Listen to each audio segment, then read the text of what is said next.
परम सत्कार्यो गुरु प्यारी सात संगत जी, राधा स्वामी जी।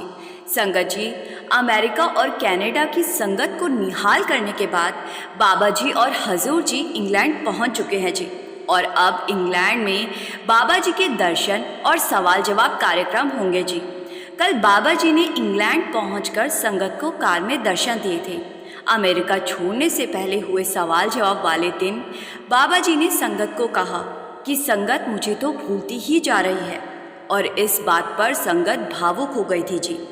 बाबा जी ने ऐसा किस लिए कहा, हम आपको इस वीडियो में बताएंगे जी। और इन्हीं सवाल जवाबों में बाबा जी ने गुजराती भाषा में बड़े मजाकिया अंदाज में कहा, मजा मच हो, जिसको सुनकर सारी संगत बहुत हंसी थी जी। अमेरिका के वो सारे और बिल्कुल नए सवाल जवाब भी आपको सुनाएंगे जी, जिसको सुनकर आप हंस हंस कर लोटपोट हो जाओगे जी। शुरू करने से पहले एक ही बेनती है जी कि कमेंट में राधा स्वामी ज़रूर लिखिए जी। सबसे पहले एक लड़के ने बाबा जी से पूछा, बाबा जी, मैं और मेरे पापा फिल्म इंडस्ट्री में काम करते हैं। कई बार उन्हें ऐसे सीन करने पड़ते हैं जो हमें रूहानी तौर पर सही नहीं लगते, जैसे सिगरेट पीना, शराब पीना या और भी बहुत कुछ ऐसे सीन शूट करने होते हैं जो परमार्थ के खिलाफ है। लेकिन हमारे साथ काम करने वाले लोग कहते हैं कि ये सब तो हमारे प्रोफेशन का हिस्सा है। पर मुझे ये सब देखकर और कर कर अंदर से बहुत ही अजीब लगता है। तो ऐसी स्थिति में मुझे क्या करना चाहिए, क्योंकि इसी प्रोफेशन से मेरी आमदनी हो रही है। बाबा जी मुस्कुराए और हल्के फुल्के लहजे में बोले, बेटा, ये तुम्हारा प्रोफेशन है, तुम्हारी दुनिया है। जब तुम इस फील्ड में हो तो ऐसे हालातों का सामना करना ही पड़ता है। ये प्रोफेशन तुमने चुना है, तो अब ईमानदारी से निभाने की ज़रूरत भी तुम्हें ही है। फिल्म में सीन शूट करते टाइम तो एक्टिंग करनी ही पड़ती है, लेकिन रोज़मर्रा में ऐसी चीज़ों से दूरी बनाए रखना ज़रूरी है। फिर एक क्षण रुककर बाबा जी मजाकिया अंदाज में बोले, एंजॉय करो। संगत इस बात पर खिलखिलाकर हंस पड़ी थी जी। फिर थोड़ा ठहरकर बाबा जी गंभीर हुए और बोले, अगर तुम मुझसे ये सवाल गहराई से पूछते, पूरी संजीदगी से पूछते, तो मैं यही कहता कि बेटा, इस काम को मत अपनाओ। लेकिन अब जब तुम इस पेशे में हो तो फिर तुम्हें उसी के अंदर रहते हुए एक संतुलन बनाना पड़ेगा। ऐसा बैलेंस बनाना होगा कि तुम्हारा प्रोफेशन भी सही चलता रहे और आध्यात्मिक सफ़र भी सही चलता रहे। फिर इसी लड़के ने एक ऐसा सवाल किया कि उसके जवाब पर सारी संगत हंसने लगी थी जी। इसने कहा, बाबा जी, ब्यास के जितने भी गुरुजन हुए हैं उनकी दाढ़ियाँ इतनी लंबी क्यों होती है?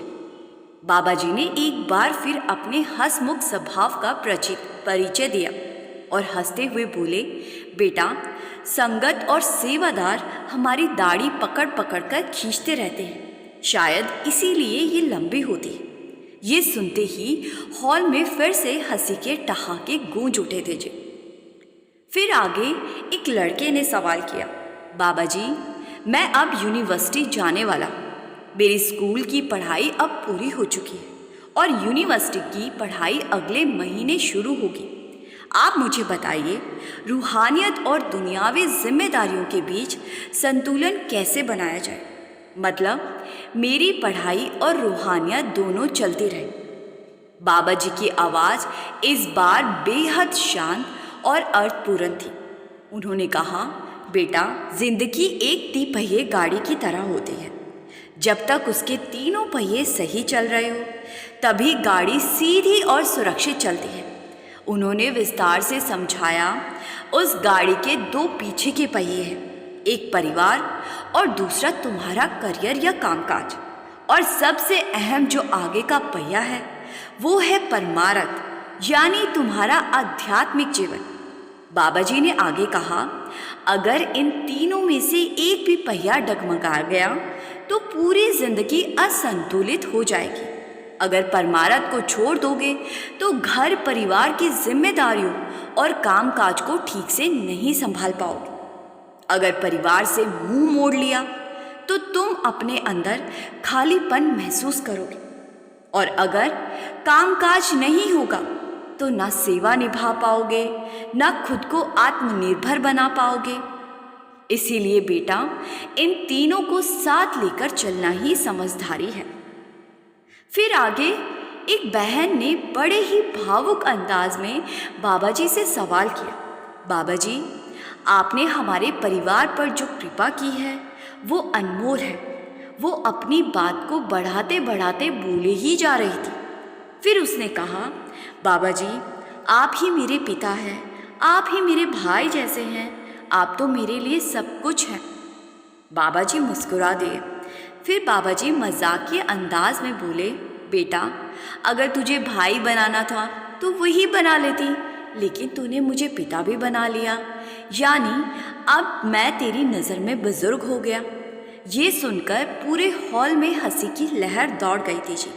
बाबा जी ने कहा, मैं अभी इतना बूढ़ा नहीं हुआ हूँ कि तू मुझे पिताजी बोले। संगत फिर से हंसने लगी थी जी। फिर वही बहन बोली, बाबा जी, मैं आपसे लड़ती भी हूँ, नाराज़ भी होती हूँ, आपकी तस्वीर के आगे खड़े होकर बातें भी करती हूँ, कई बार गुस्से में आपसे सवाल भी कर बैठती हूँ, लेकिन आप कभी नाराज़ नहीं होते। बाबा जी ने बड़ी शांति और प्रेम से जवाब दिया, कोई बात नहीं बेटा, तुझे जो कहना है कह लिया कर, मुझे गुस्सा नहीं आता, तू अपना गुस्सा मुझ पर उतार लिया कर। ये बहन अब फिर से लगातार बोलती ही जा रही थी, और जब ये चुप नहीं हुई तो बाबा जी ने हंसते हुए कहा, ठीक है बेटा, ओके। लेकिन फिर भी जब वो चुप नहीं हुई तो माइक वाले सेवादार ने आखिरकार उस बहन का माइक नीचे कर दिया जी।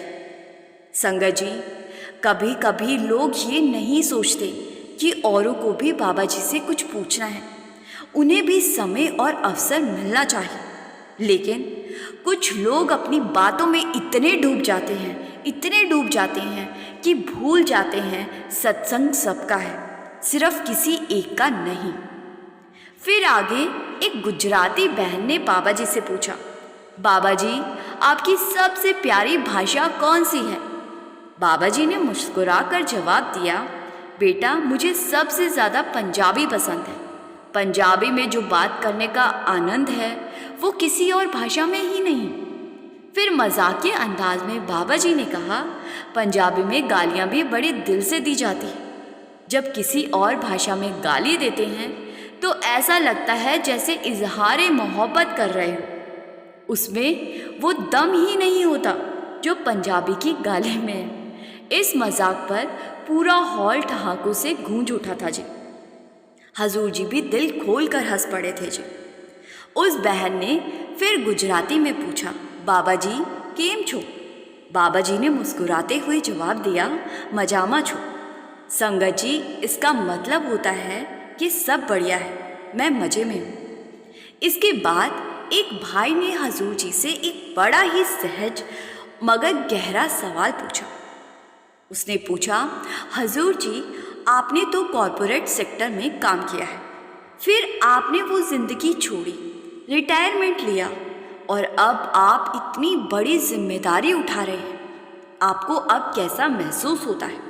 मतलब क्या अलग लगता है? हजूर जी ने बड़ी शांति से मुस्कुराते हुए जवाब दिया, बेटा, वो तो मेरी निजी ज़िंदगी का एक हिस्सा था। उस समय वहाँ से मेरी रोज़ी रोटी चलती थी, मुझे सैलरी मिलती थी, लेकिन अब जो कर रहा हूँ ये सब सेवा है। इसमें ना कोई पद है, ना कोई स्वार्थ, सिर्फ और सिर्फ बाबा जी का हुक्म है, जिसे मैं सेवादार बनकर निभा रहा हूँ। इसके बाद उन्होंने कॉरपोरेट जगत से जुड़े कुछ अनुभव भी साझा किए और थोड़ा सा बहुत अंग्रेज़ी में बातचीत भी कीजिए। जब वो अपनी बात पूरी कर चुके तो बाबा जी ने माहौल को खुशनुमा करने के लिए हंसते हुए सवाल करने वाले से कहा, भाई, तूने तो हजूर जी से सब कुछ पूछ लिया, मुझसे कुछ भी नहीं पूछा। मैं भी तो नौकरी करता था, कभी मुझसे भी पूछ लिया कर। संगत इस बात पर बहुत हंसी थी जी।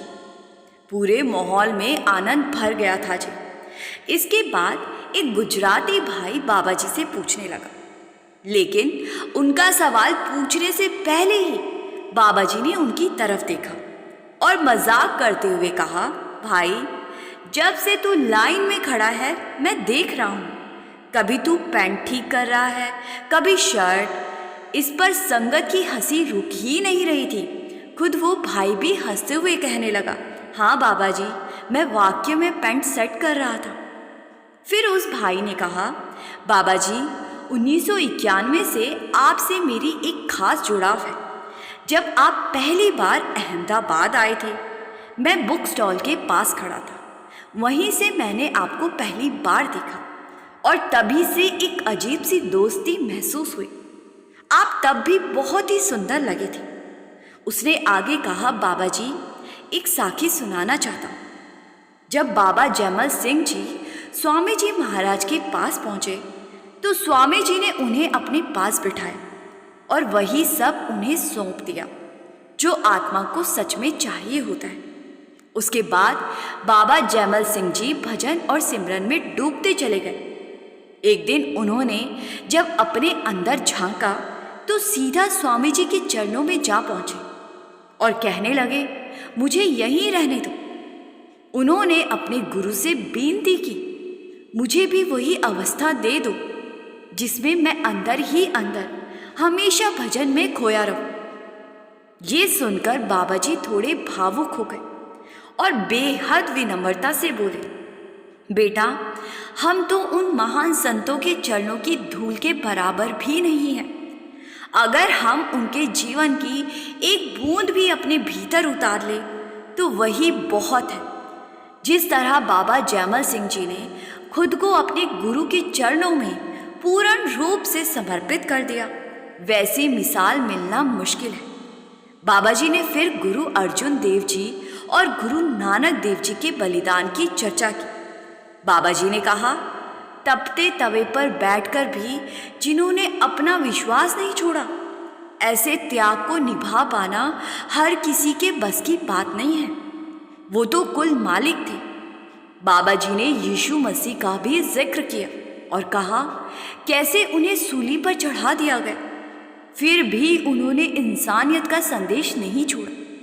संत महापुरुष कभी दुनिया की शोहरत या मान सम्मान के लिए नहीं आते। उनका जीवन एक उद्देश्य के लिए होता है और जब वो उद्देश्य पूरा हो जाता है तो वो चुपचाप इस दुनिया से विदा ले लेते। इसके बाद एक लड़की खड़ी हुई और बाबा जी से सवाल किया, बाबा जी मैंने आज तक कभी अंडा मांस मछली नहीं खाई, लेकिन अब कभी कभी मन होता है खाने का। क्या करूं? कैसे खुद के मन को समझाऊं? बाबा जी ने मुस्कुराकर जवाब दिया और हजूर महाराज जी की एक सच्ची घटना सुनाई। बाबा जी ने कहा, एक बार हजूर जी किसी यात्रा पर थे और उन्होंने एक घर में भोजन किया। जिनके यहाँ गए थे उन्हें शायद पता नहीं था कि हजूर शाकाहारी हैं। उन्होंने जो सब्जी परोसी वो कुछ अलग सी लगी। जब हजूर जी ने पूछा तो पता चला कि उसमें अंडा था। बाबा जी ने कहा, संत महात्मा हर बात में बहुत विवेक से काम लेते हैं। हम सबको भी कोशिश करनी चाहिए कि ऐसे पदार्थों से बचे जो रूहानियत की राह में बाधा डालते हैं। मन का क्या है? मन तो हमें बुरी तरफ खींचने की कोशिश करेगा, लेकिन अब हमें अपने विवेक से सोचना है कि हमें उस ओर जाना है या नहीं। फिर वही लड़की बोली, बाबा जी आपकी कृपा बनी रहे और मुझे नामदान का अवसर मिल जाए। बाबा जी ने बहुत प्यार से जवाब दिया, बेटा मालिक की दया हो तो सब कुछ मुमकिन है। नामदान मांगना आपका हक है और देना उसकी रजा। फिर आगे एक लड़की बोली, बाबा जी हजूर जी की मुस्कान बड़ी ही प्यारी है। बाबा जी मुस्कुराए और बोले, तो क्या मेरी मुस्कान में कोई कमी है? क्या मेरी मुस्कान खराब है? इस पर फिर से सब लोग बहुत तेज से हंस पड़े थे जी। फिर आगे एक भाई ने सवाल किया, बाबा जी मैं हजूर जी से एक सवाल करना चाहता हूँ। बाबा जी ने तुरंत मुस्कुराकर कहा, लो बेटा, तुम सबको हजूर जी से ही सवाल करना है, कोई मुझे कुछ पूछता ही नहीं है। लगता है जैसे तुम सब धीरे धीरे मुझे भूलते ही जा रहे हो। संगत का ध्यान अब सिर्फ हजूर जी की तरफ है। आगे से मैं हजूर जी को ही भेज दिया करूँगा। ये बात उन्होंने मजाक में कही, लेकिन कुछ संगत भावुक हो गई थी जी। फिर आगे एक बच्चे ने सवाल किया, हजूर जी, अगले साल से मैं कॉलेज में जाने वाला हूँ, आप मुझे कुछ सलाह दीजिए। हजूर जी मुस्कुराकर और बड़े ही सरल ढंग से बोले, बेटा, कोई भी काम हड़बड़ी में मत करना। आजकल की पीढ़ी चाहती है कि सब कुछ फौरन मिल जाए। करियर, पैसा, नाम, सब कुछ आजकल बच्चों को जल्दी चाहिए।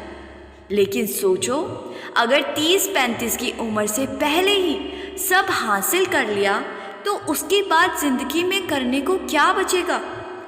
हजूर जी ने बहुत ही सहजता से समझाया कि ज़िंदगी बहुत लंबी होती है, इसीलिए सब्र से काम लो। उन्होंने ये भी कहा, जो तुम्हारे भाग्य में लिखा है वो तुम्हें ज़रूर मिलेगा, और जो नहीं लिखा उसे दुनिया की कोई ताकत नहीं दिला सकती। लेकिन हमारा काम है अपनी तरफ से ईमानदारी से कोशिश करना। कॉलेज जाकर आप ईमानदारी से पढ़ाई करोगे तो मालिक आपका साथ ज़रूर देंगे। इसके बाद एक बहन ने सवाल किया, बाबा जी, जब मैं भजन करती हूँ तो 15 मिनट में ही नींद आ जाती है। इस पर बाबा जी ने उदाहरण दिया, बेटा, अगर कोई नौकरी में सिर्फ 15 मिनट काम करके पूरी तनख्वाह मांगे तो क्या उसको सैलरी मिलेगी? सैलरी तो तभी मिलेगी जब वो दिन में कुछ घंटे अपनी ड्यूटी निभाए। बाबा जी ने आगे समझाया, 2.5 घंटे की साधना तो बस शुरुआत है। अगर ये भी नहीं कर पाए तो मंजिल की तरफ कैसे बढ़ेंगे। फिर आगे एक दूसरी बहन ने सवाल किया, बाबा जी, मुझे कई बार घंटी जैसी आवाज़ सुनाई देती है। बाबा जी ने प्यार से जवाब दिया, ये एक अच्छा संकेत है बेटा, लेकिन उसे जांचना परखना मत, बस उसे स्वीकार करो, आगे बढ़ते रहो। जो कुछ सुनाई दे रहा है उसका आनंद लो। इसके बाद किसी ने बाबा जी से सवाल किया, मेरा ध्यान सिमरन में नहीं लगता, बार बार भटक जाता है। बाबा जी ने इसे बहुत ही अच्छे तरीके से समझाया, बेटा, सोचो, अगर तुम्हें न्यूयॉर्क से टेक्सास जाना है लेकिन तुम रास्ता पकड़ लेते हो टोरंटो का, तो क्या मंजिल मिलेगी? रास्ता मालूम होते हुए भी अगर हम उस पर ना चले तो गलती हमारी ही है। हम दिन के 22 घंटे दुनियादारी में गुजार देते हैं, लेकिन मालिक के लिए 2-2.5 घंटे भी नहीं निकाल पाते। बाबा जी ने आगे समझाया, अगर हम परमार्थ की दिशा में 2.5 घंटे भी सही से चले तो भी बहुत कुछ पा सकते हैं, अपनी मंजिल तक पहुंच सकते हैं। लेकिन हम चलने की शुरुआत ही नहीं करते, बस सोचते रहते हैं कि आगे कर लेंगे, अभी तो सारी उम्र पड़ी है। हम ये भी नहीं जानते कि अगले पल में क्या होगा, और हम सालों बाद की प्लानिंग करके बैठ जाते हैं। फिर आगे एक लड़की ने बहुत ही भावुक होकर सवाल किया, बाबा जी, जब आप यहाँ से जाएंगे तो मुझे भी साथ ले चले। बाबा जी ने मुस्कुराकर जवाब दिया, बेटा, मैं तो कहीं नहीं जा रहा, बल्कि मुझे लग रहा है जैसे तुम ही मुझे रवाना करने की तैयारी कर रहे हो। इस पर सारी संगत हंसी से गूंज उठी थी जी। बाबा जी ने कहा, मैं तो यही हूँ तुम्हारे साथ। फिर आगे एक बहन ने बाबा जी से सवाल किया, बाबा जी, मैं तो मांस नहीं खाती, लेकिन कई बार ऐसी जगह खाना पड़ता है जहाँ अंडा या मीट परोसा जाता है, तो ऐसे में मुझे क्या करना चाहिए? बाबा जी ने बड़ी स्पष्टता से कहा, आजकल हर खाने की चीज़ पर साफ लिखा होता है, इसमें अंडा है, मीट है या वेज है। पहले के समय में ये जानकारी नहीं होती थी, लेकिन आज के ज़माने में ये जानना आसान है। इसीलिए खाने से पहले जांच लेना ज़रूरी है और अगर ऐसा कुछ लिखा हो तो उस खाने को अवॉइड कर देना चाहिए। फिर बाबा जी ने कहा, क्या पता आने वाले टाइम में ऐसा भी हो सकता है कि इंसान का ही मांस भी परोसा जाने लगे। ये कोई अचरज की बात नहीं होगी, लेकिन हमें उस दिन को आने से रोकना चाहिए। संगत जी, बाबा जी ने भले ही ये बात मजाक में कही, लेकिन संगत ने उस बात की गंभीरता को महसूस भी किया। फिर आगे एक बहन ने बाबा जी से सवाल किया, बाबा जी, क्या नामदान लेने से सारे कर्म खत्म हो जाते हैं? बाबा जी ने हल्की मुस्कान के साथ जवाब दिया, बेटा, अगर इतना आसान होता तो मैं सबके कर्म खुद ही उठा लेता, लेकिन ऐसा हो ही नहीं सकता। मैंने पहले भी कहा है, मैं वो नहीं हूँ जो दूसरों के कर्म उठा कर ले जाऊँ, क्योंकि ऐसा करने से तुम्हारे ऊपर का बोझ और बढ़ जाएगा। बाबा जी ने समझाया, जिंदगी एक सीखने की प्रक्रिया है। यहाँ एक नियम हमेशा चलता है, जैसी करनी वैसी भरनी। जो बोओगे वही काटोगे। कर्मों के हिसाब से कोई नहीं बच पाया। हाँ, लेकिन नामदान लेने के बाद अगर ईमानदारी से भजन सिमरन किया जाए तो उन कर्मों का असर हल्का ज़रूर महसूस होता है, लेकिन उनका हिसाब तो तब भी देना ही पड़ेगा। संगत जी, ये थे अमेरिका में हुए बाबा जी, हजूर जी और संगत के बीच के सवाल जवाब जी। जैसा कि वीडियो के शुरू में बताया गया था जी कि अब बाबा जी इंग्लैंड पहुंच चुके हैं जी, और जल्दी ही लंदन के हाइनेस पार्क में बाबा जी और हजूर जी दर्शन और सवाल जवाब कार्यक्रम करेंगे जी।